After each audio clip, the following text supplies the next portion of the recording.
यो नमः हरिः ओम श्री महागणाधिपतये नमः श्री महासरस्वत्यै नमः श्री गुरुभ्यो नमः हरिः ओम यत्कर्ता जगतां भर्ता संहर्ता महसां निधिः प्रणमामि तमादित्यं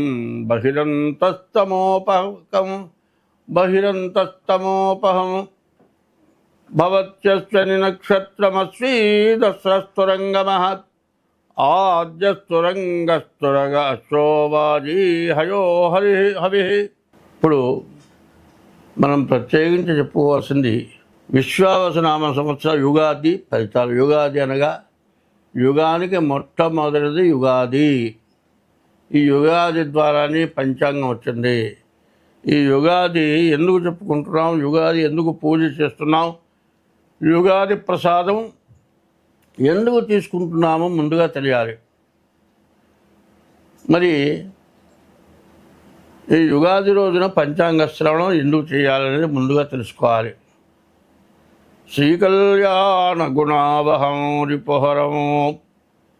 ఈ రోజున పంచాంగం, యుగాది రోజున పంచాంగం అంటే మన ఇంట్లో శుభకార్యాలు జరుగుతాయి. శత్రువులు అనేవారు ఉండరు, శత్రుత్వం పోతుంది. శ్రీకళ్యాణ గుణావహం రిపుహరం. దుస్వప్నం, చెడు కళలు వస్తాయి. ఎవరో మనకు ఆప్తులైన వాళ్ళు చచ్చిపోయినట్టుగా కలుస్తుంది. నిద్ర లేచేటప్పటికి చాలా భయంతో దాదాపు ఏడుస్తూ కూడా లేస్తారు. లేచిన తర్వాత ఆ ముఖ్యమైన వాళ్ళు ఎవరో కళ్ళతో చూచేంత వరకు బతుకున్నారని తెలిసినా కూడా కొంతసేపు ఏడుస్తారు. అంత భయంకరంగా ఉంటుంది. అటువంటి దుస్వప్నాలు రాకుండా ఉండాలి.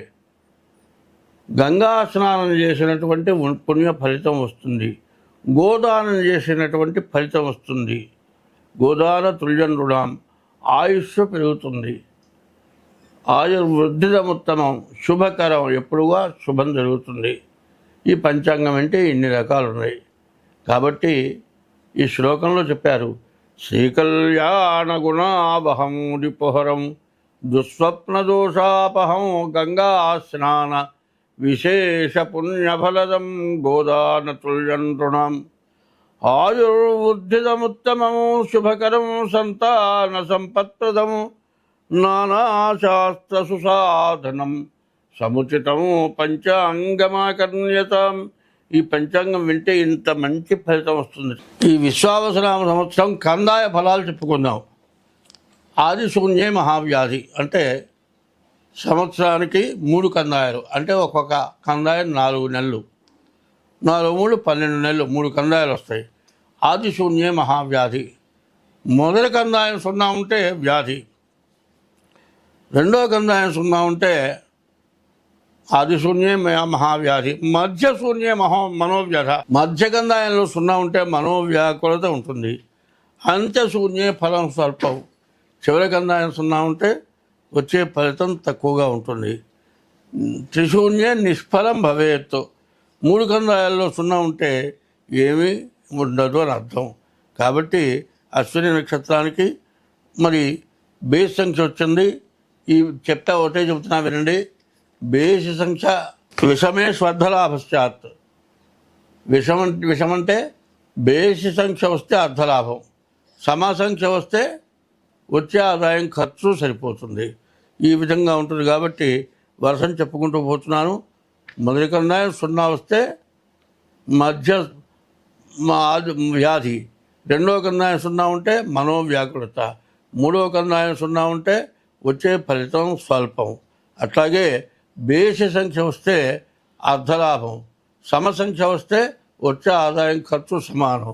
దీనికి అది చెప్పడం కుదరదు. కాబట్టి ఒక్కసారి చెబుతున్నాను.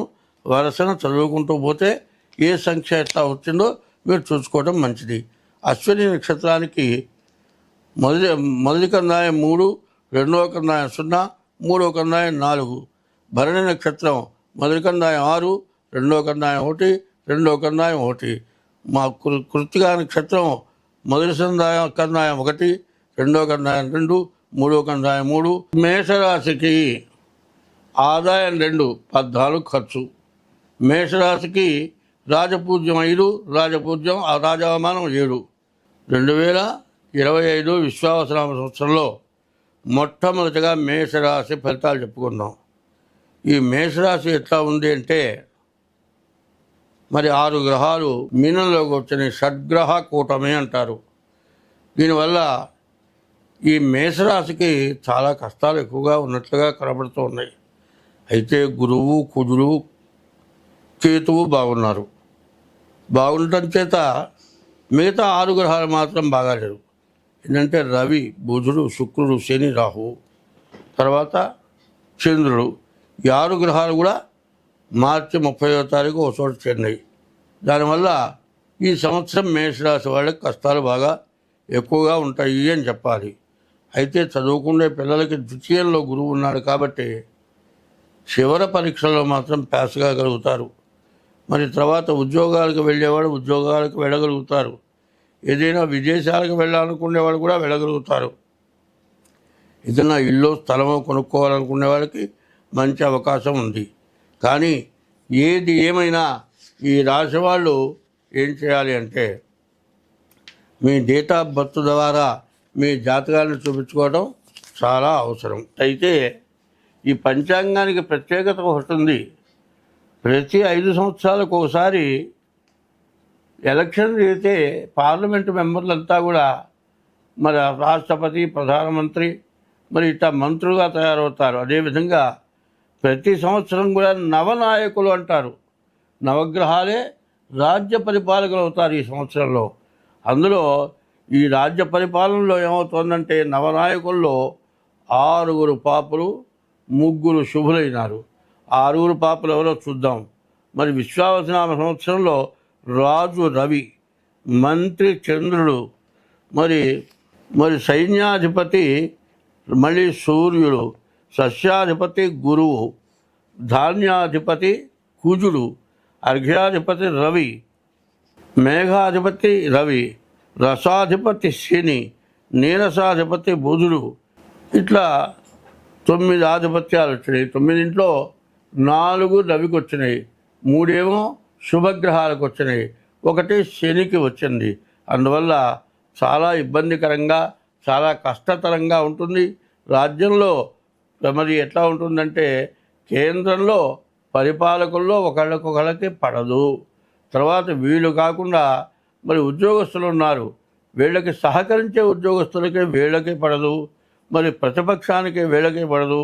ఇట్లా రాష్ట్రంలో కూడా అధికార పార్టీ వాళ్ళకి ఒకరికొకరు పడదు, మరి పైనున్నటువంటి ఈ ప్రతిపక్షానికి పడదు.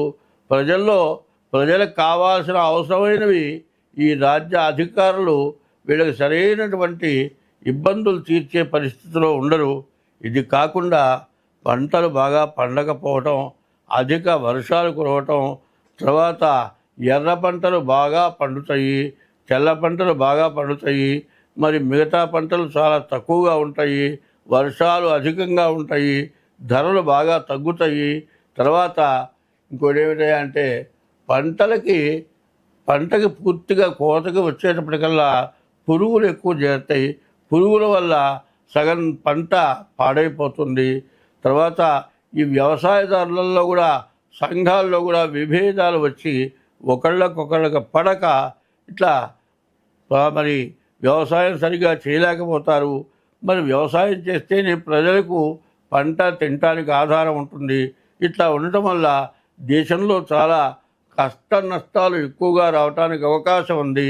పైన ప్రపంచ దేశాల్లో కూడా పెద్ద దేశాలను చూచి చిన్న దేశాల వాళ్ళు ఈర్ష్యపడి, వీళ్ళు కొంతమంది చిన్న దేశాల వాళ్ళంతా కూడా కలిసి పెద్ద దేశంతో యుద్ధం చేయటం, ఇట్లా ఎవరికి వాళ్ళు పెద్ద పరిపాలకులు పెద్ద దేశాలు ఎట్లా ఉన్నాయో ఆ దేశంలాగా మనం ఉండాలి, వాళ్ళు ఎందుకు పైకి పోవాలి అనే ఈర్ష్య స్వభావాలతో మరి ప్రపంచ దేశాల్లో ఈ యుద్ధం ఎట్లా ఉంటుందంటే చివరికి ప్రపంచ యుద్ధంగా తయారయ్యేటువంటి లక్షణాలు ఉన్నాయి.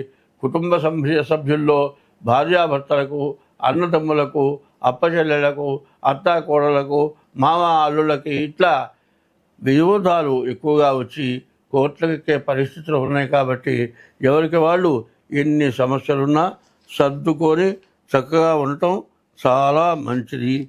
మరి ఈ సంవత్సరం 6/11/6/25 మరి అధిక జ్యేష్ఠ మాసం అధిక జ్యేష్ఠ బహుళ దశమి రోజున రాత్రి 12:07 గురుమౌఢ్యమి ప్రారంభమైంది. ఇది ఒక్క నెల 11/6/2025 నుండి 12/7/2025 వరకు ఒక నెల పాటు గురుమౌఢ్యమి ఉంటుంది. మార్గశుద్ధ ద్వాదశి మంగళవారం నుండి 14/2/2021 వరకు అంటే 11/12/13 మొత్తం 3 నెలల పాటు శుక్రమౌఢ్యం ఉంటుంది. చంద్రగ్రహణం 7/9/2025 భాద్రపద బహుళంలో రాహుగ్రస్త చంద్రగ్రహణం సంపూర్ణ చంద్రగ్రహణం ఉంటుంది. రాత్రి 9 గంటలకు మొదలై తెల్లవారుజామున 3 గంటల దాకా ఉంటుంది. రెండవ చంద్రగ్రహణం మరి మార్చి 3వ తారీఖు 2026 సంవత్సరం మరి చంద్రగ్రహణం అవుతుంది. ఇట్లా 2 గ్రహణాలు ఉండటం కూడా అరిష్టం దేశానికి ఎక్కువగా ఉంటుంది.